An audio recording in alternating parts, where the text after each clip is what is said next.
Vamos a orar juntos,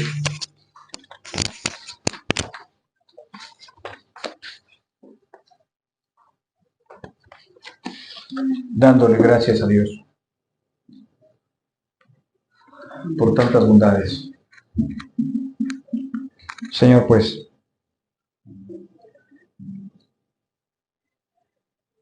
parecemos repetitivos, pero estamos agradecidos de que nos permitas congregarnos para anunciar el Evangelio, proclamar las verdades que están incrustadas en tu palabra. Esas verdades son profundas, como dice Romanos, profundidad de las riquezas de Cristo. Queremos que nos ayudes a disponer nuestro corazón. Queremos no estar distraídos por nuestros propios errores. Queremos concentrarnos en tu palabra. Obra libre y soberanamente en cada uno de nosotros. Amado Dios, gracias por haber traído a Misael. Gracias porque orábamos por María Luisa que pudiera estar con nosotros. Y vemos tu grandeza, Señor. Gracias por escucharnos. Prepara nuestro corazón para obedecer las grandes verdades. Dirígenos, ilumínanos. Ayúdame a ser fiel al texto, al pasaje, en la exposición, en la explicación, en llevar este tema a la cruz de Cristo. Obra en cada uno de nosotros. Hállanos fiel, en obediencia. Dirígenos en la cena del Señor. Recuérdanos la importancia de este evento cuando la tomemos.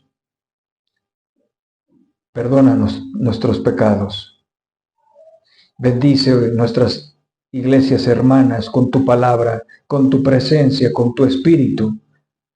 Bendice las personas que nos acompañan a través de Facebook. Bendice a Cristina. Háblale a su corazón, que ella comprenda que esta exposición es para ella. Gracias por tantas bondades, Padre. Gracias por tantas benevolencias que atraes a nuestras vidas.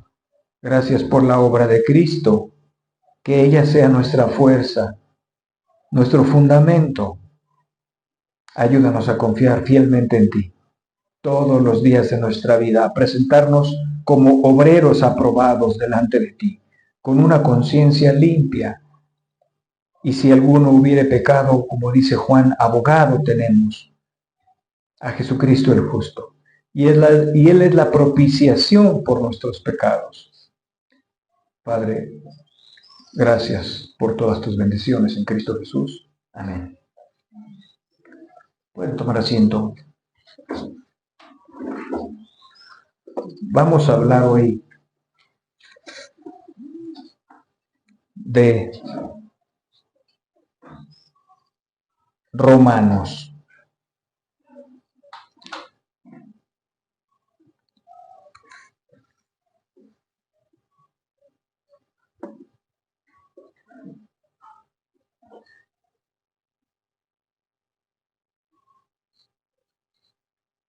Vamos a hablar de ese libro. Vamos a Romanos 12, por favor.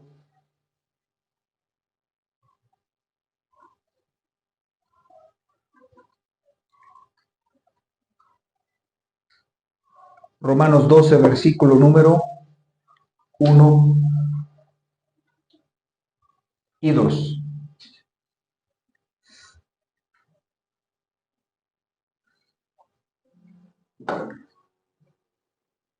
Y dice así Pablo: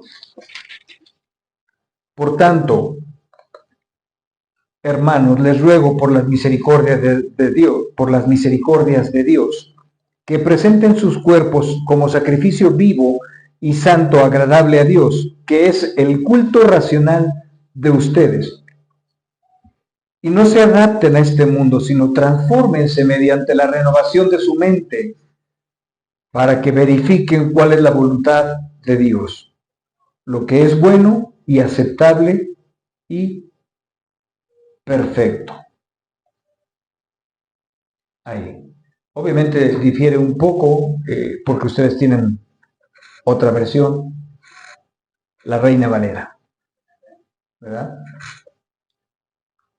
Este tema era de suma importancia para Pablo. No solo quería que creyeran en Cristo, sino que demostraran lo que creían en sus vidas. La iglesia de Roma recibía una conclusión. En los últimos 5 capítulos, Pablo explica en gran detalle cómo los creyentes deben de vivir la práctica cristiana o la ortopraxia, cómo deben de vivir las verdades teológicas, ¿verdad?, profundas. ¿De qué libros? Del 1 al 11, los primeros 11 capítulos. En su gracia Dios ha dado tanto. Fíjate la parte importante que voy a repetir muchas veces. Cómo Dios ha dado tanto a la audiencia de Pablo, le ha dado tanto a los creyentes, que Pablo les exhorta a responder con agradecimiento en obediencia. En el año 49, después del Señor Jesucristo, el historiador Suetonio, ¿verdad?, narraba que Claudio el emperador había expulsado a los judíos por causar disturbios. 6 años más adelante se funda la iglesia en Roma.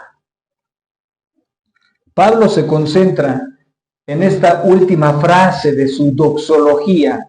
¿Qué significa doxología? Es una expresión de la alabanza a la divinidad en la liturgia. Eso significa la doxología. Recordemos que los capítulos y versículos no son inspirados. Pablo, recordemos que Romanos no tiene, como ningún otro libro, no tiene subsecuencia. Capítulo 1, capítulo 2, capítulo 10, capítulo 11, versículo 1. No, todo el pergamino era corrido en una sola pieza. Obviamente, gracias a esta separación de versículos y capítulos, encontramos pericopas para poder exponer algunas verdades a la luz de un libro. Pablo empieza como una parte más práctica de la carta a los romanos. Ya no era tanto la información, ahora les iba a enseñar la practicidad. E inicia su carta con una exhortación. Les ruego por las misericordias de Dios que presenten sus cuerpos como sacrificio vivo, santo y aceptable, o santo y agradable a Dios. Pablo no quería que los oyentes dejaran pasar por alto estas verdades. Quería que estuvieran en comprensión de que las misericordias de Dios, y que eran muchas, y que continuamente las habían recibido, provocaran algo en sus vidas. En el versículo 32 de Romanos 11:32 dice: porque Dios ha encerrado a todos en desobediencia para mostrar misericordia a todos.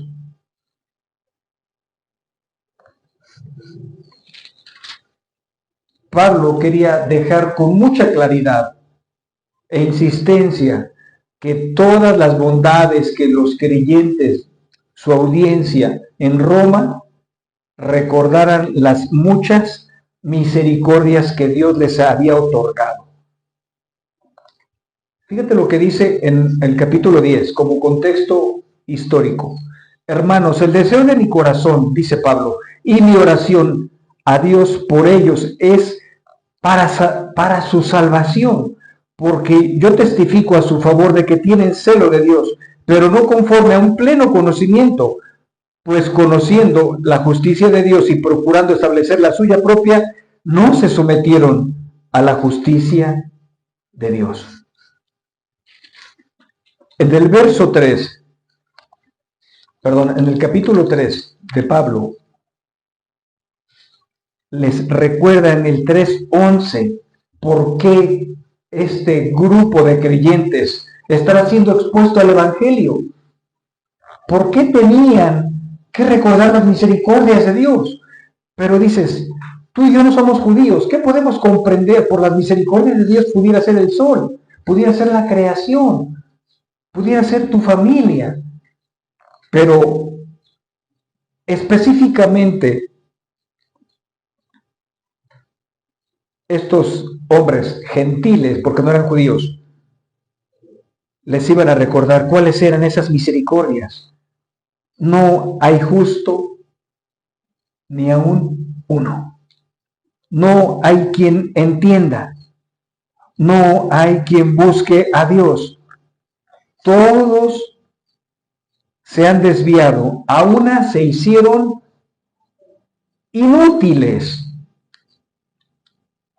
No hay ni siquiera quien haga lo bueno. No hay ni siquiera uno.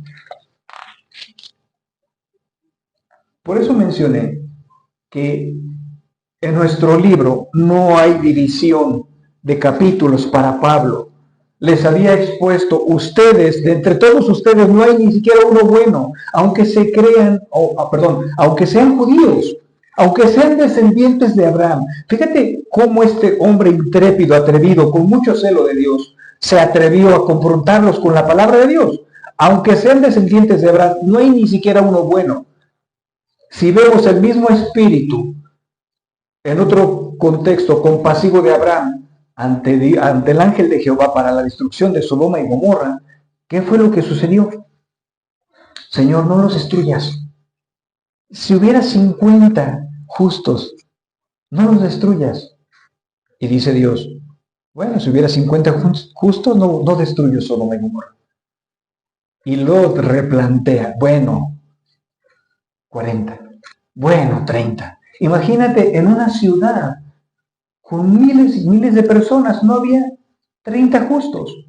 Y empieza a rebajar el estándar. Habrá, bueno, 20, bueno, 10. 5 justos. Señor, si hay 5 justos, no destruyas la ciudad. El ángel de Jehová se da la media vuelta. Esa fue su respuesta para Abraham. No hay 5 justos en una ciudad. ¿Qué hace Pablo? Enseñando que las mismas verdades que Abraham, por las cuales Abraham en un momento apelaba por un pueblo,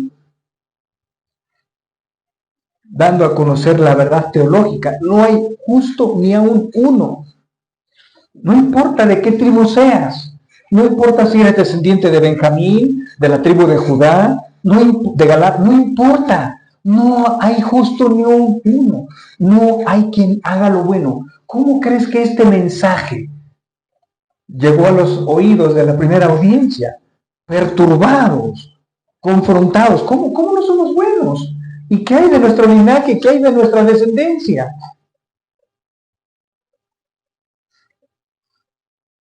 Nueve capítulos, porque tú lo sabes, yo lo sé, pero ellos no sabían que 9 capítulos adelante, ¿verdad? Pablo iba a iniciar con una exhortación y una conclusión. Por tanto, hermanos, les ruego por las misericordias, apelando a que se acordaran que se habían sido salvos. No había sido por ninguna buena obra, no había justo ni a uno, y a pesar de eso, Dios decide salvar, no por ninguna bondad, ningún mérito propio. ¿Qué generaba eso en el corazón de los oyentes? Misericordia, gratitud. Les ruego por las misericordias de Dios que presenten sus cuerpos en sacrificio vivo. ¿Cómo? Santo y aceptable a Dios, que es el culto racional de ustedes. Romanos nos dice que porque Dios ha encerrado a todos en desobediencia, en el verso 32. Dios encierra todo este grupo de oidores, ¿verdad? Y les dice, porque Dios ha encerrado a todos en desobediencia.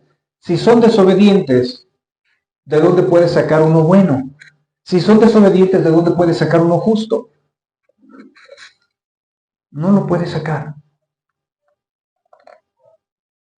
Dios ha encerrado a todos en desobediencia para mostrar misericordia a todos. Continúa el contexto y les habla de la profundidad, porque ellos no comprendían lo que Dios iba a hacer. El plan de redención se iba a extender en este libro, ya no solo a los judíos. Si vemos en el verso 25, 11-25, porque no quiero, hermanos, que ignoren este misterio, para que no sean sabios en su propia opinión, que a Israel le ha acontecido un endurecimiento parcial hasta que haya entrado a la plenitud de los gentiles, así que todo Israel será salvo. Pero no está hablando de que cada israelita iba a ser salvo. Obviamente, Pablo habla de una elección aquí.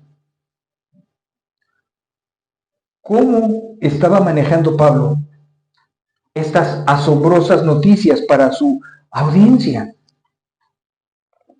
Preparándolos para decirles, no hay uno solo de ustedes que sea bueno, no hay uno solo de ustedes que busque a Dios, no importando de dónde vengan, de qué descendencia.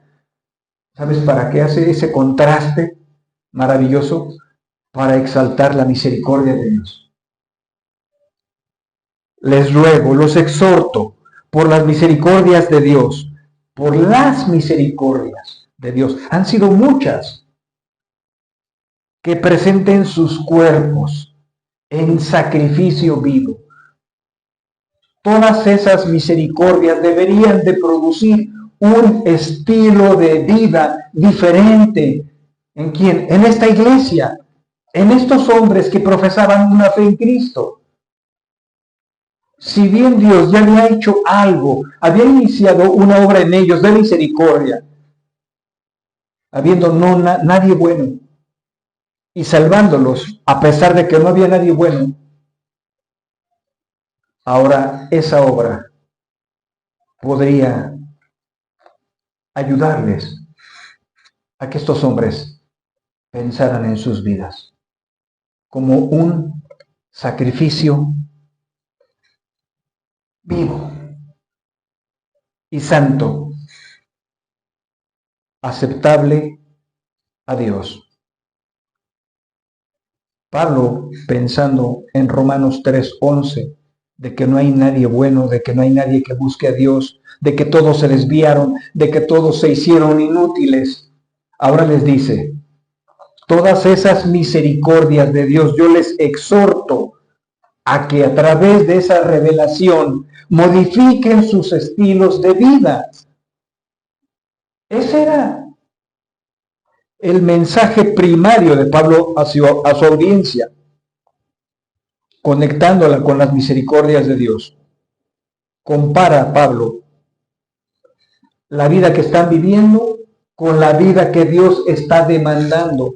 Ellos no estaban viviendo un estilo de vida consagrado. Y Pablo les exhorta, vivan vidas santas, aceptables a Dios, como un sacrificio vivo. ¿A qué te suena esa palabrita de sacrificio vivo? Una ofrenda viva. Ellos no ignoraban algunos o muchos libros del Antiguo Testamento.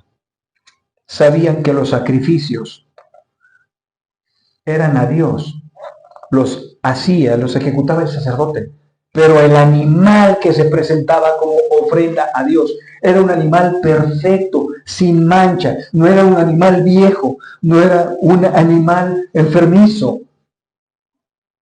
de buen linaje, de buen estirpe, no era cualquier animal, era lo mejor, el animal que ofrecían era lo mejor. Pablo les recuerda a través de este sacrificio que ellos ahora se iban a ofrendar voluntariamente a Dios a través de sus vidas iban a ser el sello de la autenticidad de su cristianismo, de su fe. ¿Y a qué apeló a Pablo? A la misericordia de Dios. Señores, ustedes han recibido mucha misericordia. Ahora muévanse en conformidad, muevan sus vidas en conformidad a estas verdades. Ahora ustedes preséntense como esos corderos perfectos, santos, agradables, como una ofrenda continua a Dios. Porque es algo racional, es algo lógico. Si Jesús ya había sido ofrecido como un cordero perfecto, ahora les toca a ustedes ofrecer sus vidas, consagrar sus vidas a Dios. Y eso implicaba un estilo de vida diferente. En esos animales no podía haber ningún defecto, sino no podía haber sido sacrificado. Un animal puro, un animal que consagraban exclusivamente desde pequeño para ser sacrificado a Dios. Era un cordero perfecto y se requería en esa sustitución a otro cordero no menos perfecto. Vamos a 1 de Pedro 1, 18 y 19.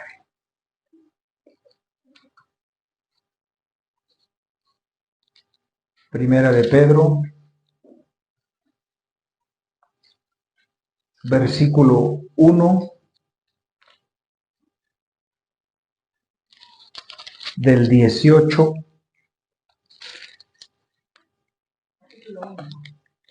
Primera de Pedro, capítulo 1, del 18 al 19.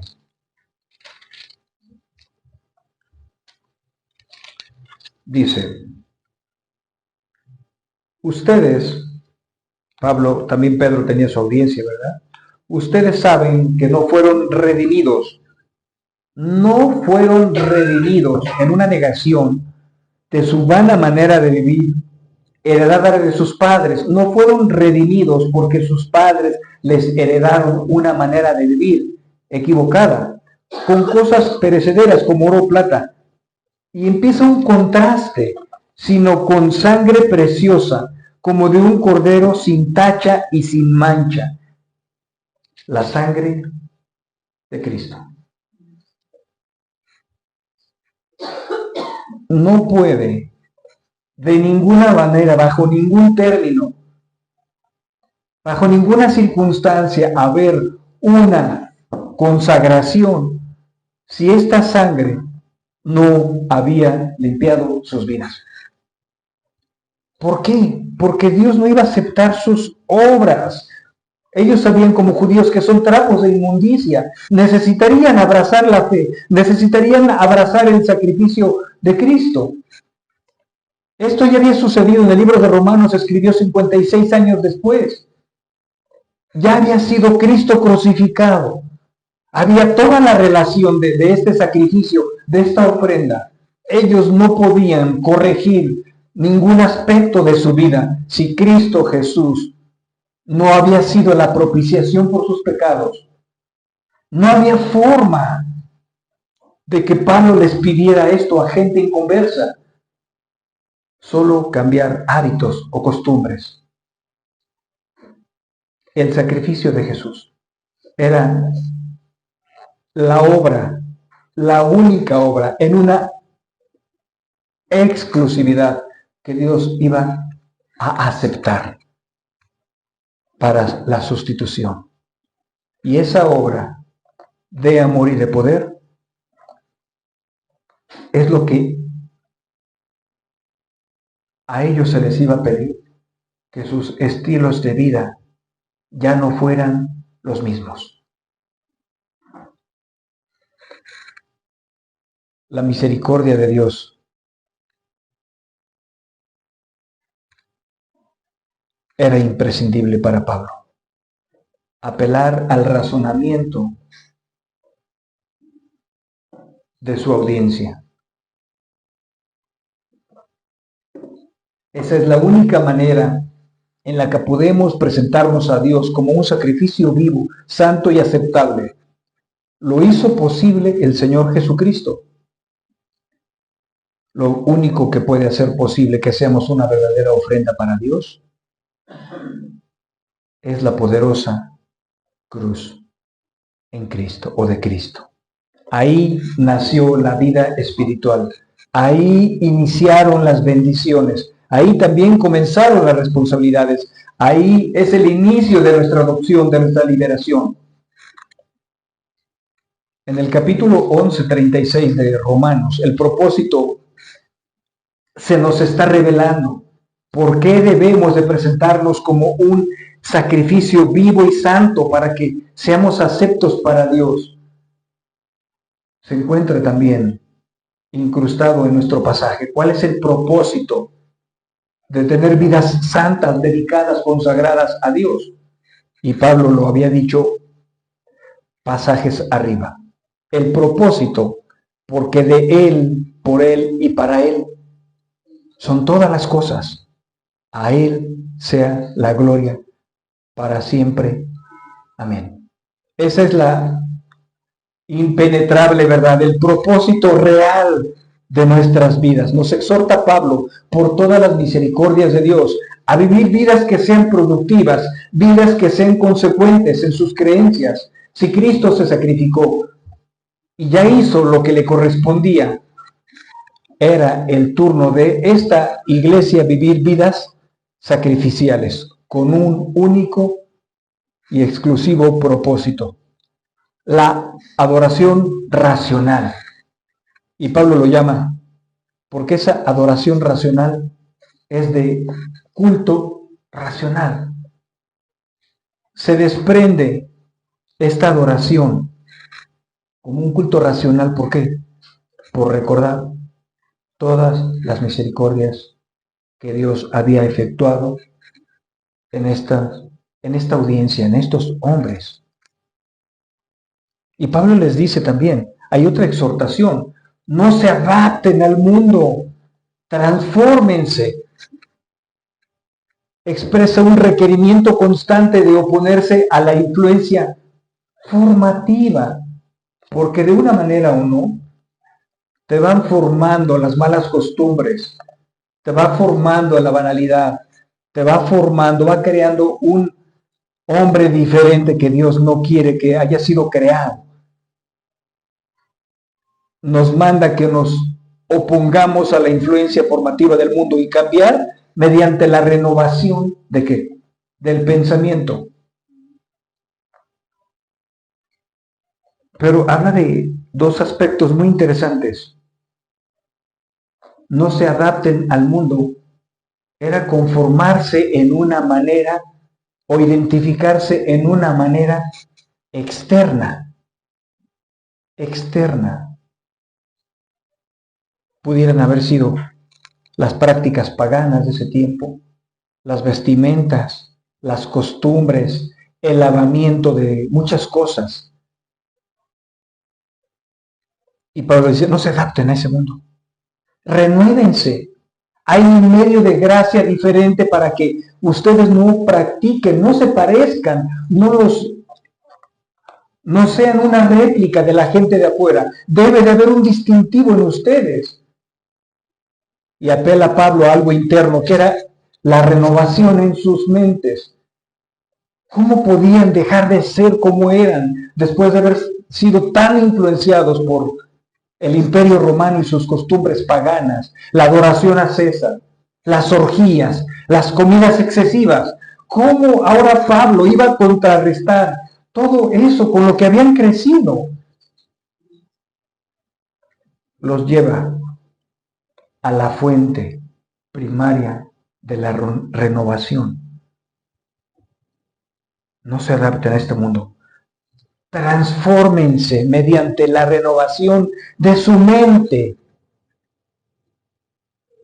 ¿Cómo ellos iban a verificar en medio de la corrupción y de la decadencia moral cuál era la voluntad de Dios?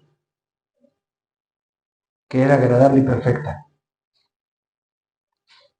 Sin decirlo, Pablo lo estaba gritando a todo pulmón.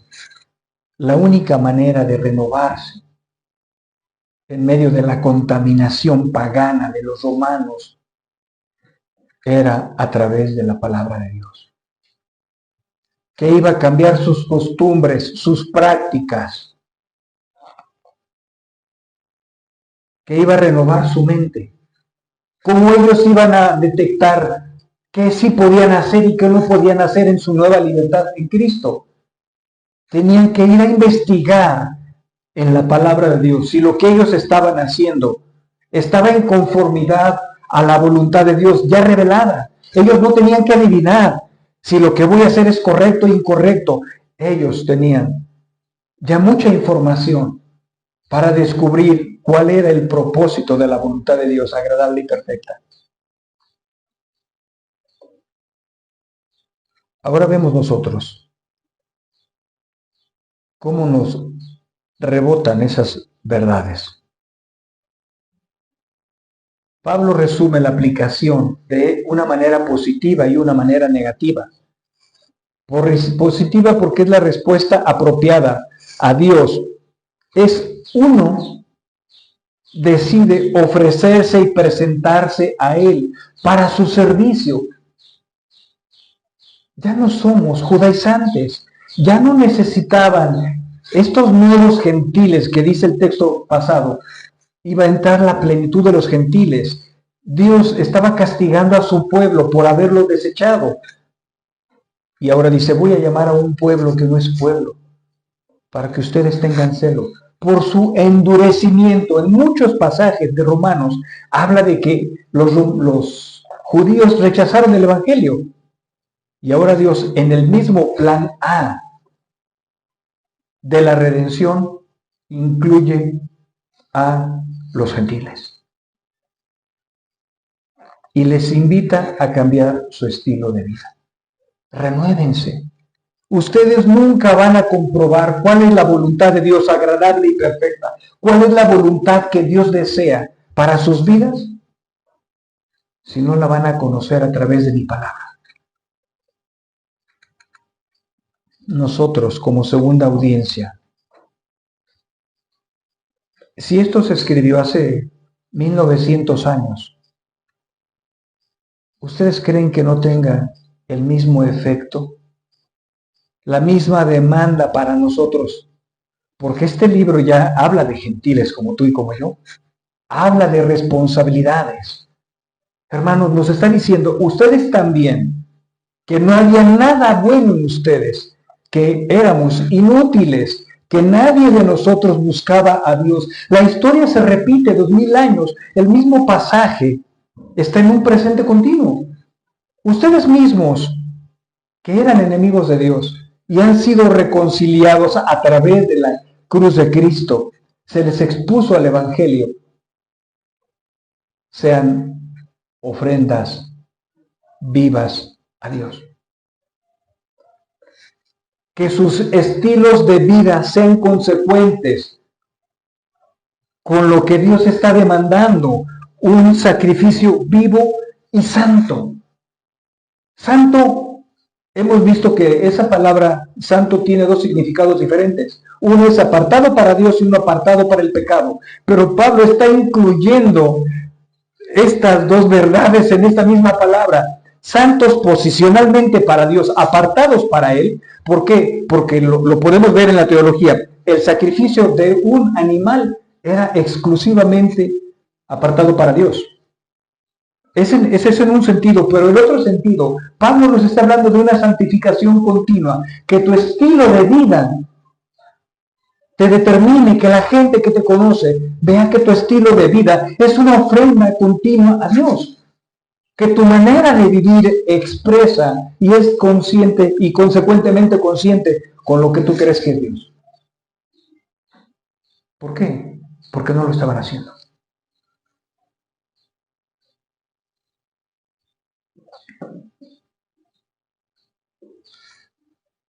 Pablo les dice, no quiero que ustedes tengan ninguna identificación con el mundo. Ninguno.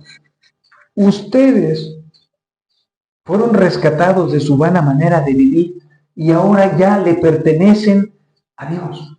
Ustedes son ofrendas vivas a Dios. Deben de ser santos. Deben de ser agradables en sus estilos de vida. ¿Cuántas veces vemos que la gente se tropieza por nuestras actitudes? Y luego dicen, para ser así, mejor no voy a la iglesia. Ayer platicaba con uno de mis primos y decía eso. Es que yo he visto que algunas personas creyentes dicen, pero no son o no hacen. No viven sus estilos de vida separados para Dios. Su conducta dista de lo que ellos mismos creen. Eso lo decía él, molesto. Le digo, más bien eso parece una justificación para que tú no te comprometas. Le puse muchos ejemplos, pero en una manera, ¿cómo vas a apelar a lo que sí es una verdad? Si tú crees que Dios es santo, si tú crees que Dios te rescató, si tú crees que eres una ofrenda a Dios, ¿qué está demandando hoy Pablo, la audiencia? Que seas consecuente. Si eres una ofrenda a Dios, debes de demostrarlo en tu estilo de vida. ¿Cómo voy a saber cómo debo de conducirme? ¿Qué le dijo Pablo a Timoteo? Te voy a enseñar cómo te vas a conducir. Pablo no le dijo, adivina, a ver qué te parece, izquierda o derecha. Tenemos una evidencia grabada en nuestra Biblia para que sepamos cómo debemos de vencer el mal. No te está demandando Dios nada que no esté escrito. Vence con el bien el mal. Si tú vences el mal de la gente y tú también eres vencido con tu mal y les das mal, no estás haciendo un sacrificio vivo, agradable a Dios. Dice, vence con el bien el mal. Hay muchos principios. Por eso Pablo habla de la renovación de la mente. Hay un pasaje que dice, mía es la venganza. Yo daré el pago. ¿Para qué? Para que no seamos ni siquiera tentados en vengarnos, en pagarle a la gente como se merece. Dice Dios, mía es la venganza, yo voy a dar el pago. Yo soy un juez justo. Hay gente que nos tomamos la ley en nuestras manos y generamos un conflicto mayor. En Mateo, lo primero que hizo el Señor con sus apóstoles es formar un carácter apacible. Ustedes deben de ser humildes. Ustedes deben de ser mansos. Ustedes deben de ser pacificadores. Cuando hacían las revueltas que apedrearon a Pablo, Pablo no estaba alborotando al pueblo, solo estaba exponiendo las verdades de Dios. Y como consecuencia del evangelio lo apedrearon, lo persiguieron, lo azotaron. Pero él no fue provocador ni incitador. Pablo no respondía a las agresiones de la gente, porque comprendía, él mismo escribió que debe de ser un sacrificio, una ofrenda a Dios. Hermano, todos batallamos con el carácter. Pero si después de esta enseñanza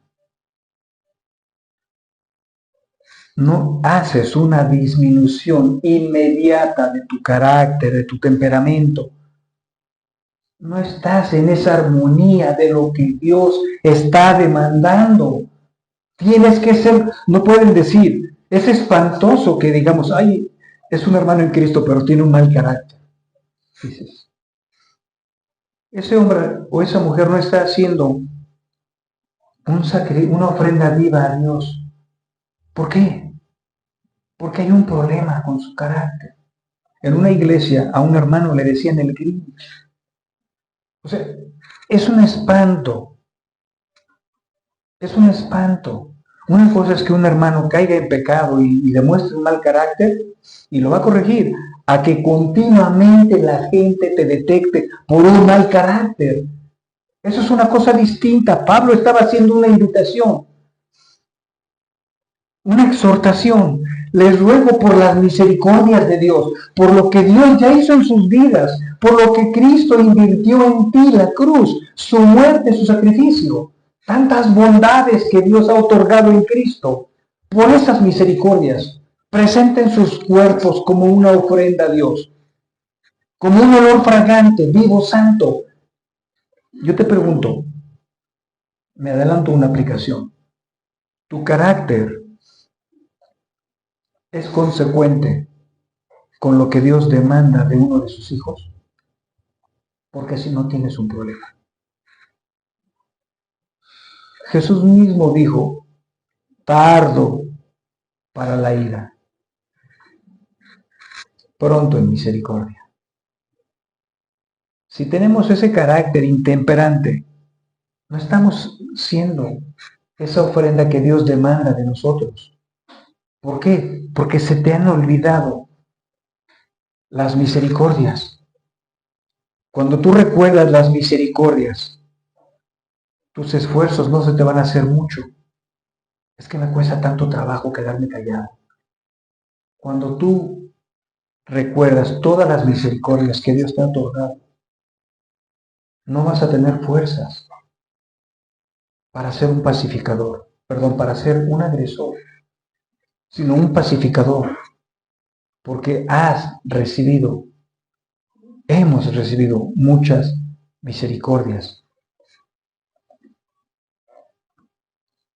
¿Qué tan importante era el estilo de vida para Pablo?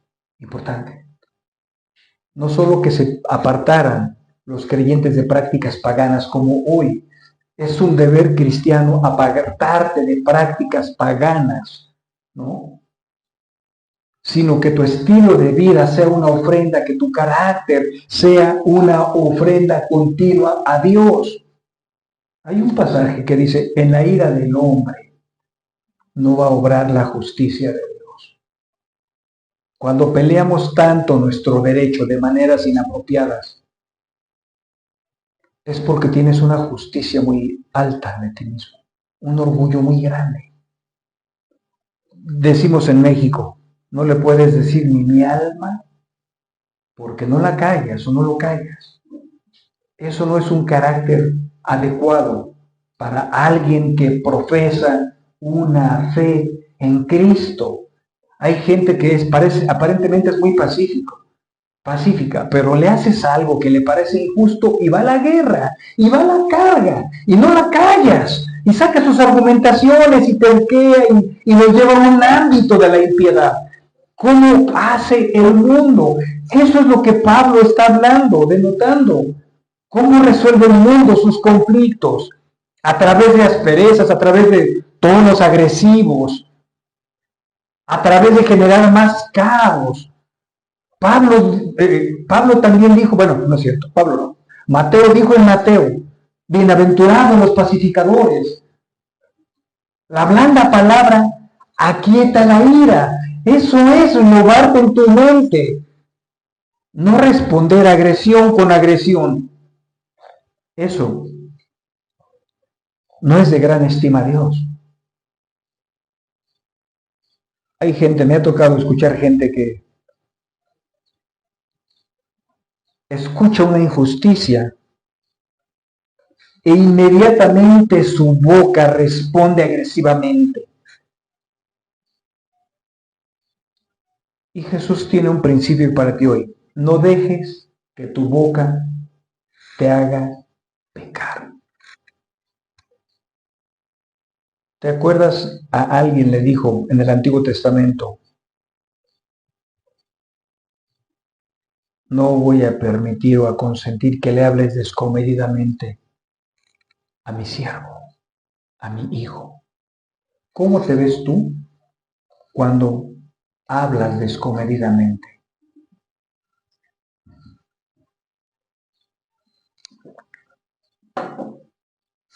¿Hablamos así porque creemos que la otra persona se lo merece? ¿Porque ya nos impacientó? ¿Porque ya nos colmó? No se adapten a este mundo. Cuando dos personas se enfrentan defendiendo sus intereses y su justicia, llegan a dónde? A un juzgado.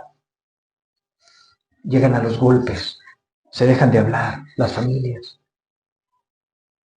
¿Cómo tú resuelves tus problemas? Dejas de ser una ofrenda viva para externar toda tu inconformidad. Dejas salir todo tu orgullo, toda tu amargura de ese evento. ¿O eres una ofrenda viva, agradable a Dios? Medítalo. Dios no puede ser burlado. Todo lo que el hombre sembrare, eso mismo segará. Si tú siembras la paz, vas a recibir obviamente eso lo está prometiendo la palabra de Dios, no regresa vacía. Si tú siembras la paz y le bajas a tu tono cuando te sientas que alguien te está afectando o acosando injustamente, si tú le bajas al tono y llevas a razonar a la otra persona que está equivocada y no dejas que tu justicia, no dejas que tu airamiento, ser tardo para la ira, ¿verdad? No entremos en enojo. Hable, vamos a rescatar la relación. Pero ¿sabes qué es lo más importante? Rescatar la comunicación. Porque si no tienes comunicación, no le puedes predicar ni con tu vida ni con tu boca a esa persona.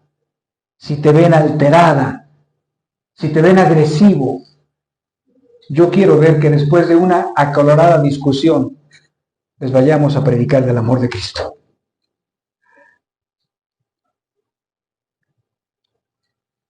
Esa es una manera de adaptarte al mundo, porque el mundo así reacciona bélica y agresivamente. Pablo sabía que los romanos tenían, ¿verdad?, una adaptación pagana. ¿Qué estaba haciendo a Pablo? Esfuércense. Las misericordias, hermanos de Dios, son suficientes para que tú y yo nos esforcemos y hagamos morir lo terrenal. La gente nunca se va a acostumbrar a nuestro mal carácter. ¿Por qué tiene que acostumbrarse a contestaciones amargas, agrias? Si tú eres una ofrenda viva a Dios, vive en consecuencia de lo que crees que eres. Si vemos un hermano cometiendo un pecado muy fuerte de adulterio, de robo, golpeándose con otro hombre, eso sería muy escandaloso, ¿verdad? Y no sería muy escandaloso tu carácter. No serían muy escandalosas nuestras contestaciones, agresivas, hirientes, que digan, pues es cristiana, pero tiene un carácter que somos un sacrificio vivo. Hermanos, estamos llamados a hacer un sacrificio vivo, no para quedar bien con nadie, un sacrificio vivo a Dios. Eso es un olor fragante a Dios. Si recordamos un poquito, hablando de lo mismo, y hemos puesto de ejemplo a Juan, el apóstol, un carácter, pero de una mecha corta. Hacemos que caiga fuego del cielo, o sea, hay que destruirlos, si no nos escuchan por impíos, hay que destruirlos. Y después se queda solo en Patmos, un viejito tierno, hablando del amor. Es el apóstol, el príncipe del amor. Ya no era un Juan arrojado, ¿verdad? Imprudente como el mismo Pedro. Hijitos míos, ya tierno, controlado. ¿Por qué? Porque la misericordia de Dios continuó funcionando en él y su estilo de vida era consecuente con lo que él creía. ¿Tu estilo de vida es consecuente con lo que tú crees? Hazte esa pregunta. Tu carácter, cuando algo no te parece, ¿cómo peleas esas batallas? Pregúntate eso. Porque si eres un sacrificio vivo, santo y agradable a Dios, entonces estás cerrando, hermano.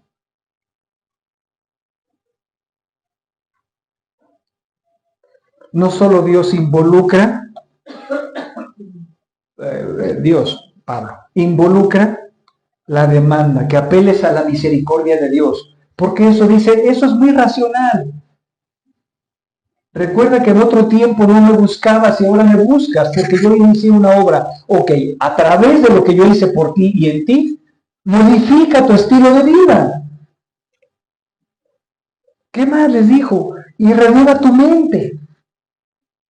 Pablo no les demandó a leer el Pentateuco y que lo dejaran ahí, a vivir el Pentateuco, a expresarlo a través de sus conflictos, a través de una piedad continua diaria.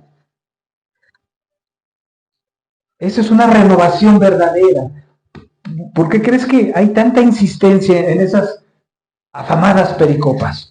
Para que nos identifiquemos, para que comprendamos la voluntad de Dios, cómo debe de ser nuestro carácter. ¿Apacible o agresivo? ¿Altanero, arrogante, constructivo o destructivo? Un carácter destructivo es olor y ofrenda grata a Dios.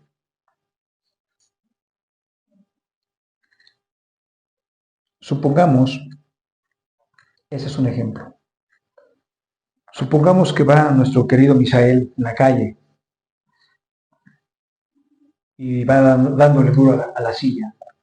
Y dice, bueno, tengo el SIGA, él tiene el derecho de paso.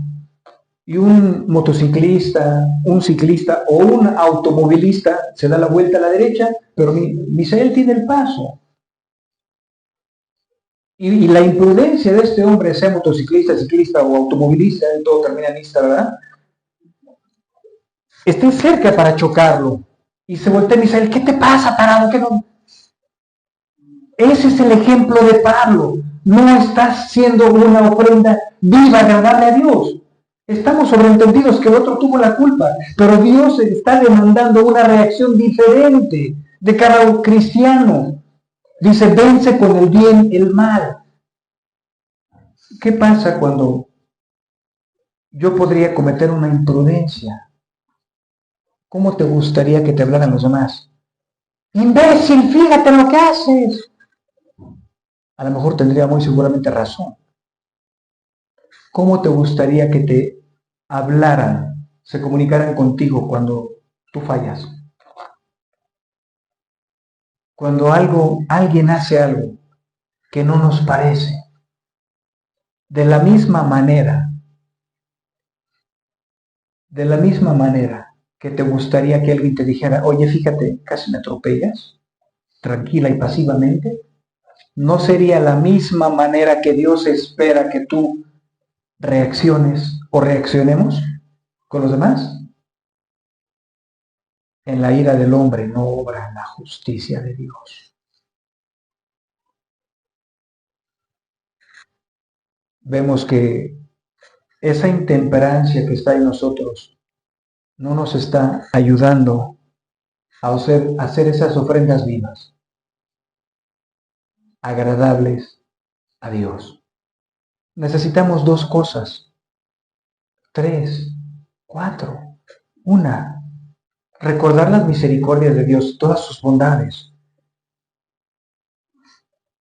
No adaptarnos como el mundo, porque dice Primera de Juan 2:7, el mundo pasa y sus deseos, pero el que hace la voluntad de mi Padre permanece para siempre. No nos adaptemos, no solo en gustos, en lo que ellos practican, en cómo resuelven ellos los conflictos. No hagan lo que ellos hacen, porque para nosotros sería vergonzoso. Transfórmense a través de la renovación, un cambio de mente, comprueben.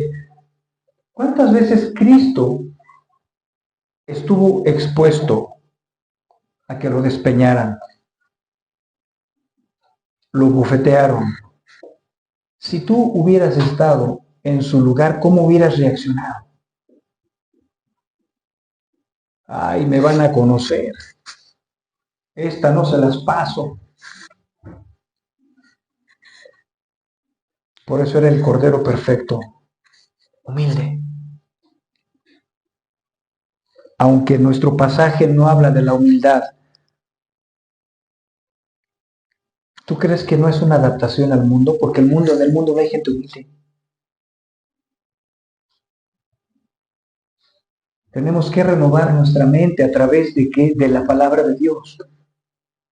Tenemos, como alguien dijo, dedicar nuestro corazón a inquirir en la ley de Jehová, porque la ley de Jehová es perfecta.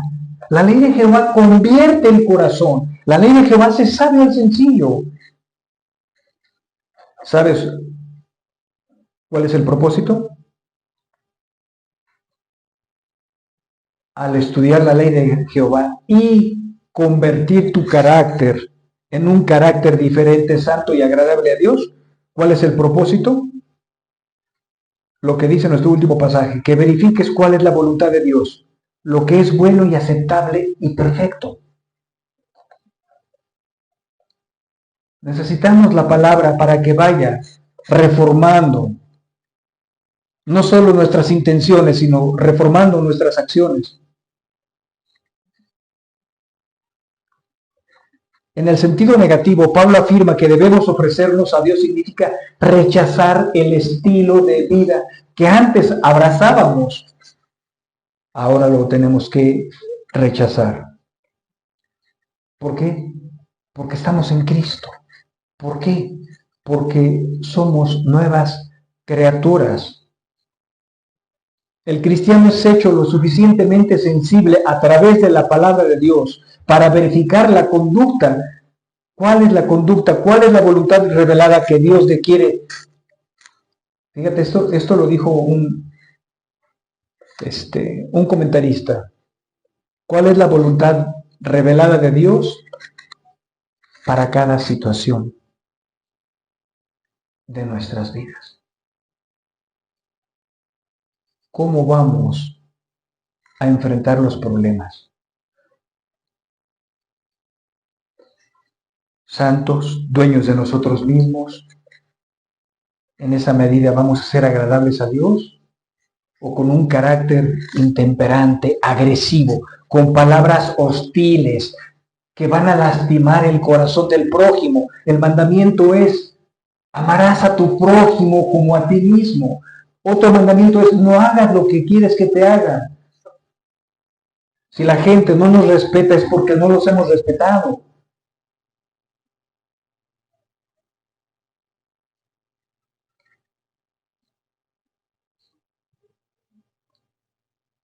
Los creyentes deben de observar si su vida está siendo una ofrenda a Dios como aplicación. ¿Están adaptados al mundo? ¿En qué sentido? A lo mejor no en modas, porque en esta iglesia a lo mejor no será, pero en carácter, en temperamento, en enojo por cualquier tontería, buscando las cosas del mundo, siendo controlados por las cosas del mundo. Necesitamos con urgencia renovar nuestra mente, o sea, cambiar la inconformidad a la voluntad de Dios expresada en su palabra. Dios demanda aplicativamente cuerpos santos y agradables y consagrados a Él.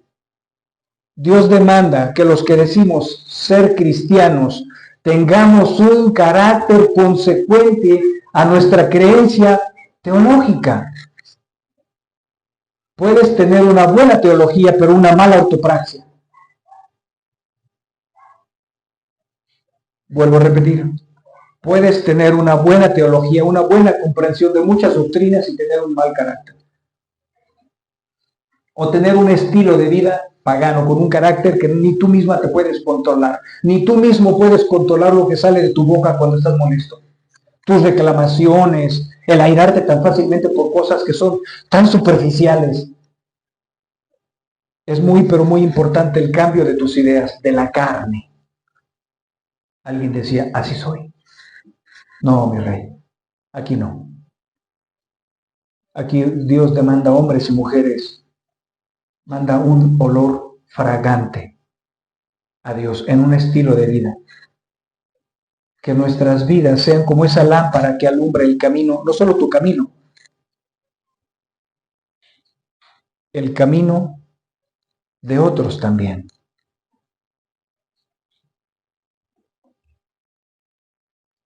Piénsalo, porque vamos a tomar la cena del Señor. Si tu estilo de vida si tu manera de expresarte de los demás cuando tienen un error o cuando fallan, cuando hace algo que te molesta, no es consecuente con lo que Dios está demandando. Si no tienes el deseo de cambiar, yo te invito a que no tomes la cena del Señor este día. Porque puedes decir en tu interior, sí quiero cambiar. Sí, sé que estoy mal. Lo que he venido haciendo no está bien, pero no lo cambias. Eso te descalifica para tomar la cena del Señor. ¿De qué les sirve? ¿De qué nos sirve, incluyéndome a mí, que tengamos una comprensión? El que confiesa su pecado, pero que no nos apartemos de él. ¿De qué sirve que tengamos una comprensión de lo que hemos venido permitiendo en nuestras vidas, consintiendo, ¿verdad? No sea consecuente con nuestra fe. No sea consecuente con hombres y mujeres santos. En la iglesia yo veo nos abrazamos, y qué gusto me da, hermana. Pero en sus casas, ¿se tratan así como tratas a los otros hermanos? Es una pregunta.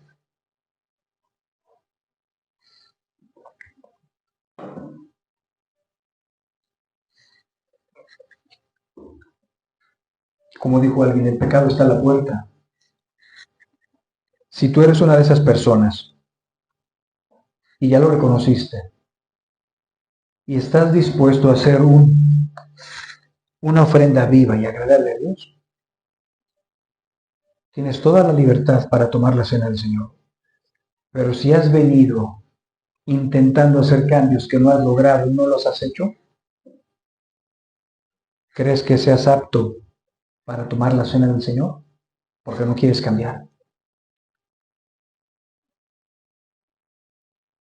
Pablo nos llama a dejar de ser como somos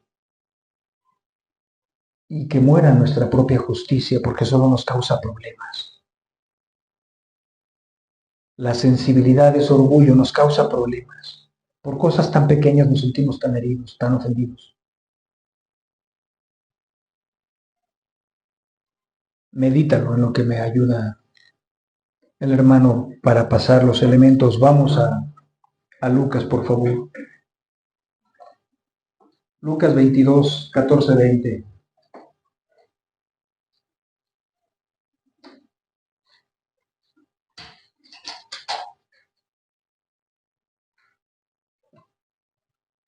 Lucas 22, 14, 20.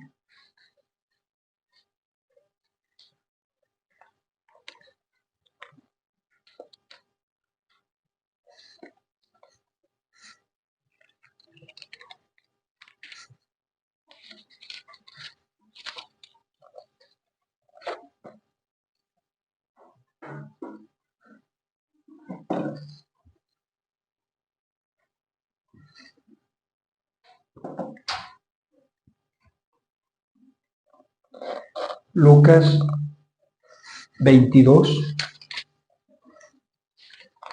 del 14 al 20. Dice, si gusta ponerse de pie, gracias. Cuando llegó la hora, se sentó a la mesa y con él los apóstoles. Como la palabra, hermanos de Dios, es maravillosa, nos da detalles. Cuando llegaba la hora de Jesús, se sienta a la mesa y con él los apóstoles y les dijo intensamente, ¿sí dice lo mismo en la de las Américas? Digo, en la Reina Valera, ¿qué dice? ¿Cuánto he deseado? Eso, lo digo respetuosamente, es como que más superficial, ¿no? Un deseo. No. La expresión correcta es, intensamente he deseado comer esta Pascua con ustedes antes de padecer, porque les digo que nunca más volveré a comerla hasta que se cumpla en el reino de Dios. Y tomando una copa después de haber dado gracias, dijo, tomen esto y repártanlo entre todas las personas de Jerusalén. No entre ustedes, solo convertidos, solo creyentes.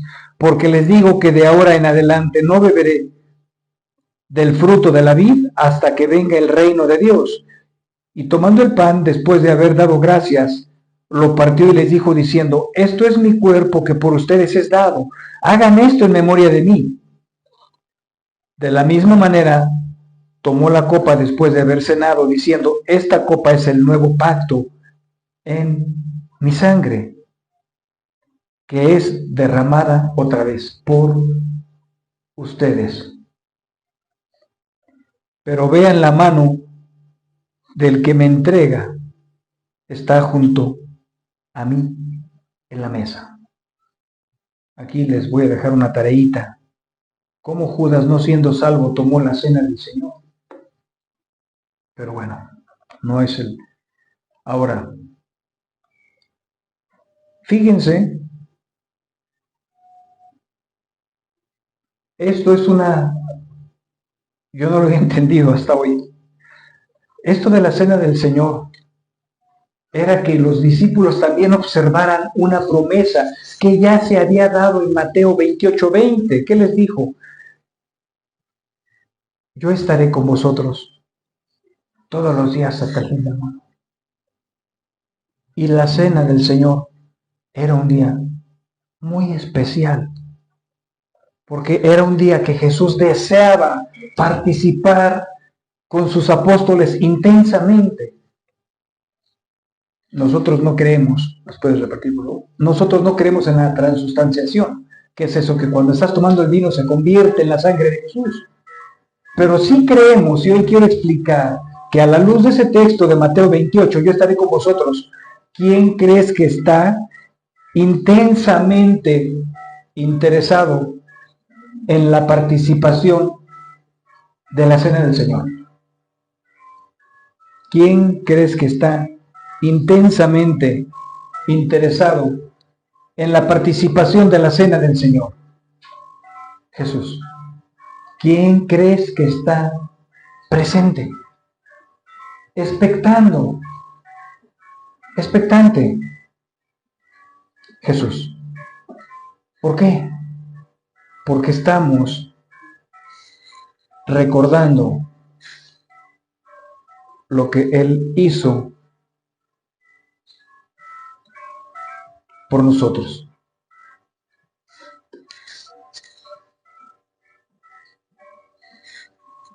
Solo hay un impedimento, repito, del que dice en Corintios, estar en murmuración y que no quieras arrepentirte, que no tengas el deseo de cambiar tu estilo de vida, porque si yo no la tomo, es como decir, bueno, voy a seguir así que ya no estoy tan comprometido, ¿por qué no estoy tomando la cena del Señor?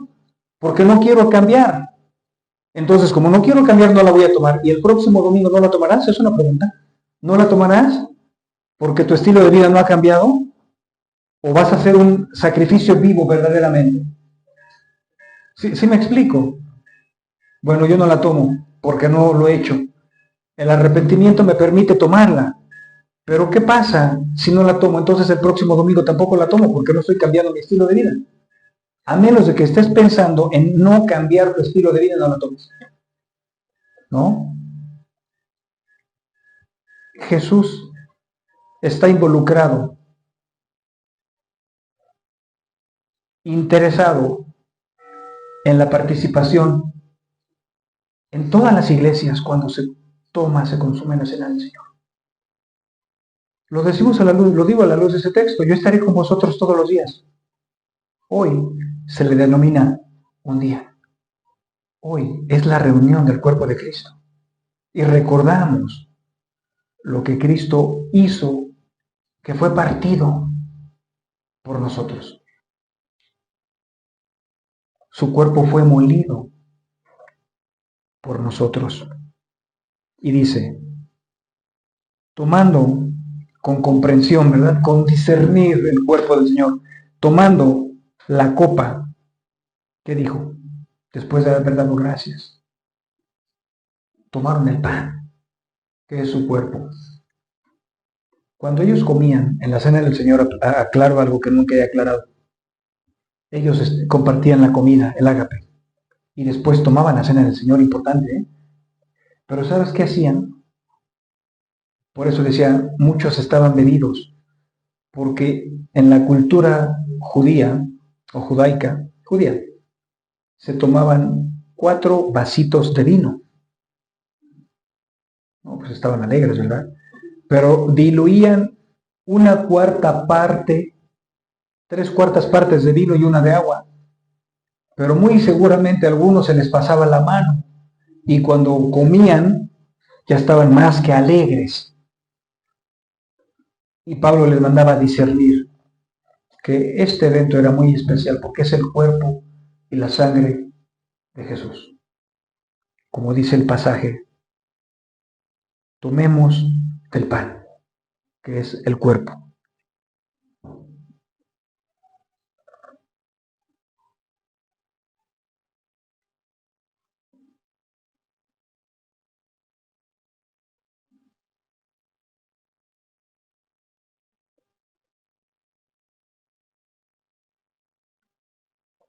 Y participemos del vino, que es la sangre de Cristo.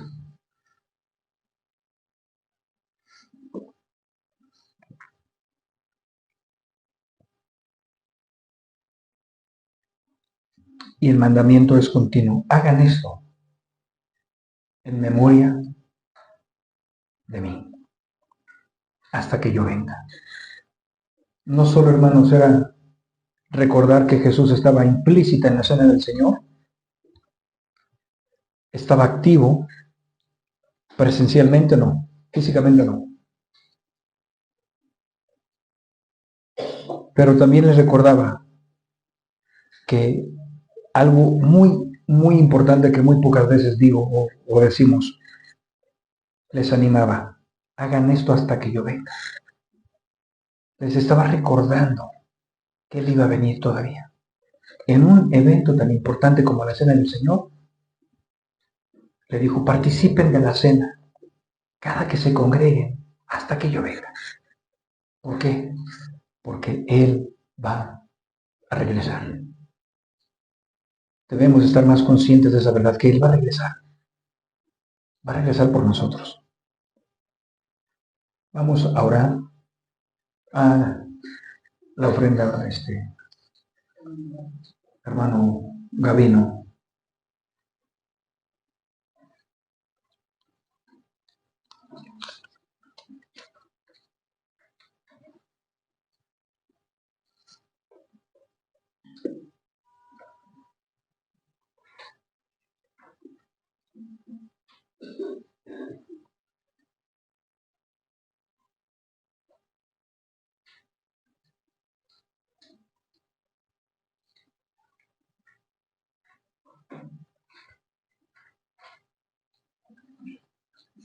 Espérame.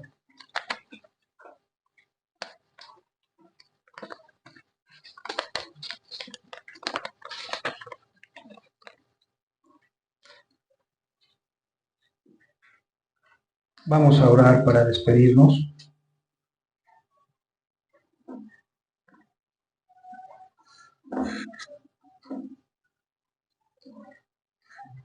Saben que algo en lo particular lo voy a externar que me produce placer.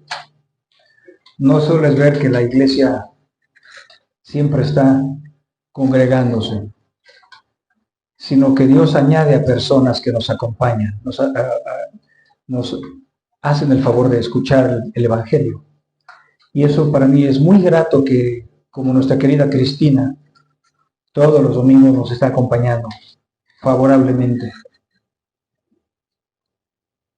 Dios quiere obrar en las personas.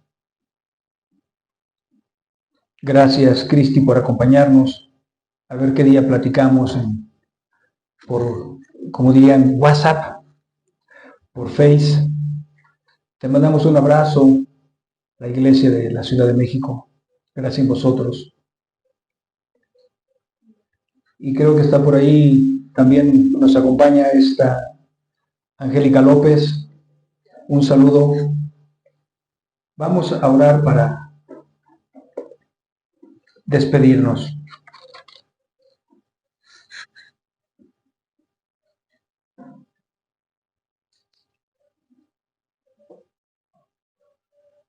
Esas misericordias, amado Dios, de las que habla Pablo, también una de ellas es la participación de la cena del Señor o de la mesa del Señor. Siendo hombres y mujeres tan indignos, deseas que participemos del cuerpo y de la sangre, comprendiendo y discerniendo hasta que tú vengas. Gracias porque en Cristo podemos acceder a esos elementos en un sentido figurado. Te damos las gracias por las personas que motivas para que nos acompañen y usen la tecnología para escuchar tu palabra a cientos de kilómetros. Te exaltamos porque estamos agradecidos que nos permitas conocer un poco de tu palabra y sabemos que no va a regresar vacía, que se va a cumplir tu propósito, va a ser enviada, prosperada para aquello por lo cual tú la enviaste. Ayúdanos, oh Dios, a hacer ofrendas vivas para ti. Ayúdanos a no ser permisibles cuando estemos en nuestros hogares. Ayúdanos a nunca justificar nuestros pecados como nuestro querido Adán y Eva, culpando a terceros para no hacerse responsables de que tú ya les habías demandado. Ayúdanos a hacer olor fragante a ti. Ayúdanos todos los días a renovar nuestra mente, nuestros comportamientos a través de lo que tú estás demandando en tu palabra. Padre, estamos agradecidos que no tenemos que adivinar cómo comportarnos ante un conflicto. Tenemos la palabra profética más segura. Y Pedro nos dice a la cual hay que estar atentos como una antorcha que alumbra nuestros corazones. Ayúdanos a tener una blanda respuesta a las agresiones de la gente. Ayúdanos a controlarnos y no responder mal por mal, sino bendición por mal. Tú eres el ejemplo vivo de la humildad. Ayúdanos a ser humildes, que nuestro orgullo no promueva la contienda, la guerra, la agresión. Ayúdanos a no conformarnos como el mundo se conforma con prácticas paganas, destructivas. Ayúdanos a no tener una justicia propia, a renunciar a ella. Queremos ser controlados todos los días de nuestra vida por tu Espíritu Santo. Ayúdanos a conocer el don del Espíritu, poder, amor, bondad, benignidad, mansedumbre, templanza, dominio propio. Contra tales cosas no hay ley. Que nos distingan no solo por creer en Cristo, que nos distingan, Padre, no solo por proclamar el Evangelio de Cristo, que nuestro máximo distintivo sean nuestras conductas. Ayúdanos a ser mansos y humildes. De eso se trató las bienaventuranzas de Mateo 5. Bienaventurados los que tienen hambre y sed de justicia. Bienaventurados los que son humildes, son pacificadores. Sigue conformando nuestro corazón. Utiliza los problemas como oportunidades para obedecerte, para renunciar a nuestra propia justicia. Ayúdanos a recordar que la blanda palabra aquieta la ira. Tú lo has prometido. Ayúdanos a echar mano de esas herramientas de poder que funcionan, a creer en nuestro corazón que funcionan. No estamos pidiendo que nunca tengamos problemas. Estamos rogando que nos auxilies para no pecar en contra de ti.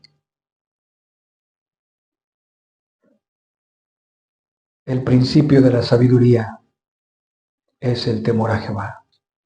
Y con el temor a Jehová, el cristiano se aparta del mal. Ayúdanos a que esa lámpara alumbre todo nuestro ser. Regúlanos usando tu palabra. Ayúdanos a ya no ser más como somos, a vivir como un sacrificio vivo a ti, santos y agradables, que es de nuestro culto racional. Es lógico, eso es lo que está diciendo Pablo, es lógico por las misericordias de Dios. Es lógico que esas misericordias produzcan y promuevan comportamientos diferentes en los hijos de Dios. En el nombre de Jesús te lo pedimos. Danos sabiduría para distribuir la ofrenda en conformidad a la voluntad revelada en tu palabra. En Cristo Jesús. Te damos gracias y nos despedimos. Amén y amén.